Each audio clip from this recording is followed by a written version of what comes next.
Bonjour à tous, bonjour, j'espère que vous allez bien. Content de vous revoir aujourd'hui pour une nouvelle vidéo. Alors, je vais faire une vidéo très courte pour vous parler d'une nouvelle bourse, une bourse qui existe déjà depuis très longtemps. Il s'agit de la bourse citoyenne et citoyenne du monde de l'Université de Laval. Alors, en fait, il s'agit d'une bourse qui a commencé, je pense, c'était en 2020 ou bien 2019 offerte par l'Université de Laval aux étudiants internationaux. Elle est principalement dédiée aux étudiants internationaux. Comme vous savez, avec l'exemption de droit de scolarité qui sera offert à partir de l'automne 2023, il est dans les universités et les cégeps en région, il est possible que beaucoup de personnes se dirigent en fait, vers ces universités-là.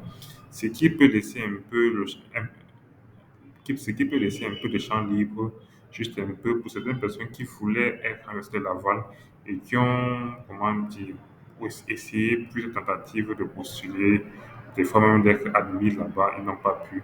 Parce que l'Université de Laval est vraiment très sélective, ça vous le connaissez très bien. Alors, pour la bourse que vous présentez, bon, ce n'est pas celle-ci, là c'est l'université, là c'est la bourse Vanier, probablement la plus grande bourse peut-être au Canada. Mais c'est eux qui font la bourse citoyenne et citoyen du monde. Bon, je ne vais pas lancer la vidéo pour vous présenter. Bon, je ne vais pas être très long, pas besoin de lancer la vidéo pour vous présenter tout cela. Mais c'est une bourse qui n'est offerte qu'à l'Université de Laval et qui concerne les étudiants internationaux qui veulent venir comme étant, en fait, pour, bon, là on parle de baccalauréat, maîtrise, professionnelle, maîtrise avec mémoire. Bon, pour le baccalauréat, j'ignorais même qu'il y avait pour le baccalauréat. Bon, ça, c'est vraiment le volet excellence. Voilà. On dit que si c'est pour le baccalauréat ou une maîtrise professionnelle que vous voulez faire, vous aurez deux versements. Une bourse variant entre 10 000 $ et 15 000 $ canadiens. Je pense que cette bourse va beaucoup plus intéresser les personnes qui viennent comme pour faire une maîtrise. Et vous voyez, comme d'habitude, ils encouragent la maîtrise de recherche. La maîtrise en recherche. Un secret qu'il peut vous donner, c'est que si vous voulez venir, en fait, si vous voulez obtenir une bourse dans une université qui n'est pas en région, c'est-à-dire là, il n'y a pas des universités qui sont à Montréal et même à Québec-Ville, dont l'université de Laval ne fait pas partie des universités où il y aura la bourse d'exception de l'automne 2023. Elle ne fait pas partie.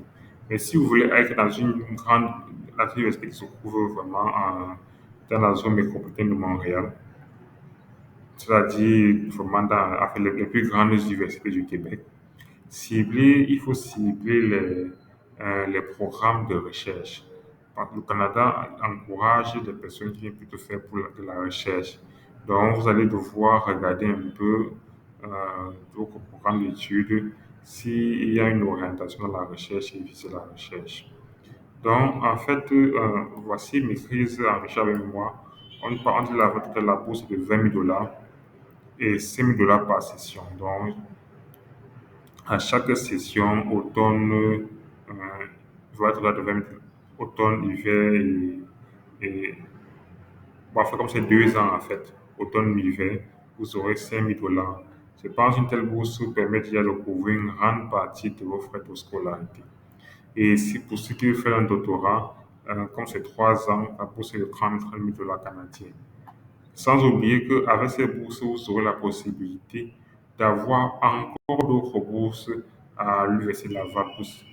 Pour ceux qui ont eu à faire des recherches, c'est que l'Université de Laval offre plein de bourses. Donc, il y a des bourses compatibles avec cette bourse-ci. Enfin, cette bourse a deux volets. La date limite, c'est le 15 février 2022.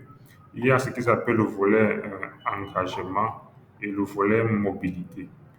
Bon, en fait, c'est la valeur de la bourse, elle est, bon, après pair, la même. Bon, la seule différence entre les volets, c'est, bon, il y a déjà la date de limite. Vous voyez ici, c'est tout 7 mars 2022 pour le volet mobilité, le volet engagement. Après, il y en a même trois, il y a le volet excellence. Je pense qu'ils ont ajouté le volet mobilité. Avant, il n'y en avait que deux, engagement et excellence. Engagement excellence, c'est à peu près les mêmes valeurs de la bourse. Mobilité, bon, c'est juste 10 000 $, c'est pas vraiment beaucoup par rapport aux frais, mais pas négligeable. Et je rappelle que c'est une bourse que si vous l'avez, vous pouvez avoir encore d'autres bourses. Bon, c'est pas du tout négligeable, vraiment pas négligeable du tout. Parce que si vous avez un 10 000 $ canadiens et après, vous avez même une bourse de 20 000 $, vous voyez que c'est en fait, que c'est très bon. Donc, ce que je voulais dire, c'est que la différence, surtout qu'il y a entre les volets, ce sont les critères de sélection. Dans le volet engagement, par exemple, on regardera, dans le volet excellence, je veux dire, on regardera par exemple beaucoup un peu vos notes. En fait, en fait, on regarde toujours les notes, mais on va plus regarder, en fait, si c'est vraiment meilleur, c'est-à-dire que c'est vraiment petit parmi la crème en fait, on va dire des candidatures. Or, le volet engagement regardera un peu plus vos ambitions. Quels sont vos projets d'avenir? Ils vont regarder bien sûr notre, mais aussi beaucoup regarder vos projets d'avenir. Euh, en fait, quel est votre engagement réellement? C'est-à-dire, si vous comptez plus tard faire des recherches pour monter, en fait, ne sais pas, une ONG ou bien une recherche dans un domaine humanitaire, ça peut beaucoup jouer. Une recherche euh, pour aider, mais je ne vais pas prononcer vraiment le mot latin. En fait, vous voyez un peu l'orientation dont je vais parler. Donc, c'est un peu ça. Le volet mobilité, bon, je n'ai pas fait beaucoup de recherches là-dessus. D'ailleurs, il ne concerne que le troisième cycle, comme vous pouvez voir là. Et de toute façon, les critères d'admission, cliquez pour connaître les critères d'admission. C'est important de les connaître. Uh-huh. Bon, dans ce volet, on parle, en fait, d'après ce que vraiment ce volet ne concerne même pas les étudiants internationaux, mais beaucoup plus les étudiants euh, canadiens résidents permanents. Donc là, c'est pour ceux qui veulent sortir du pays, qui veulent sortir du Canada. Mais là, on voulait plutôt ancrer.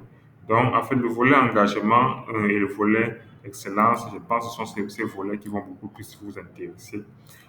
Toutes les deux ont date limite le 15 février 2022. Et l'avantage que cette bourse offre, c'est que vous pouvez candidater à cette bourse et à la fois candidater à un programme. Ça veut dire quoi? Ça veut dire que si vous n'êtes pas encore admis à l'Université de Laval et que vous voulez et vous souhaitez peut-être déposer votre demande d'admission pour l'hiver 2023, vous pouvez à la fois déposer votre demande d'admission à l'hiver 2023 et déposer votre demande de bourse en même temps. Donc, ça veut dire que si il peut arriver que vous avez la bourse, mais vous n'êtes pas admis. Ça peut arriver. Donc, quand vous aurez la bourse, l'organisme qui se charge d'octroyer la bourse va vérifier si vous êtes admis. Ils vont probablement vous demander la lettre d'admission ou bien partir demander directement à l'essai Laval et en fonction de cela, ils vont vous donner la bourse.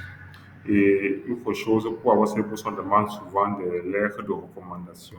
Ça peut être un ancien employeur, peut-être un autre a fait un stage, ou bien ça peut être un professeur. Tout qu'on en demandera juste deux. Par rapport à l'admission, on demande souvent jusqu'à trois lettres de recommandation. Donc, c'est tous pour cela. C'est une bourse vraiment que je trouve, bon, la vidéo, elle n'est plus là. C'est une bourse que je trouve qu'elle en fait, peut beaucoup vous intéresser, beaucoup. Pour ceux qui souhaitent, en fait, venir, en fait, qui ont toujours voulu, c'est pas, étudier à l'Université de Laval, c'est compréhensible, c'est une très grande université et elle va couvrir une grande partie de vos frais. Et je rappelle que cette bourse vous permet d'avoir aussi d'autres bourses. C'est- Peut-être si vous l'avez, on va vous dire que vous pouvez avoir une bourse d'exemption, mais vous pouvez avoir peut-être une autre bourse, du genre une bourse qui va peut-être, je ne sais pas, 5 000 $ ou bien 10, un autre 10 000 $ canadiens. Donc, c'est tout pour cette vidéo. J'espère que vous avez aimé cette petite vidéo qui parle des bourses au Canada. Et à bientôt pour une nouvelle vidéo. Si vous avez des questions, n'hésitez pas à mettre un commentaire, à poser vos questions. Je prends toujours le temps de répondre à chacune de vos questions. À bientôt.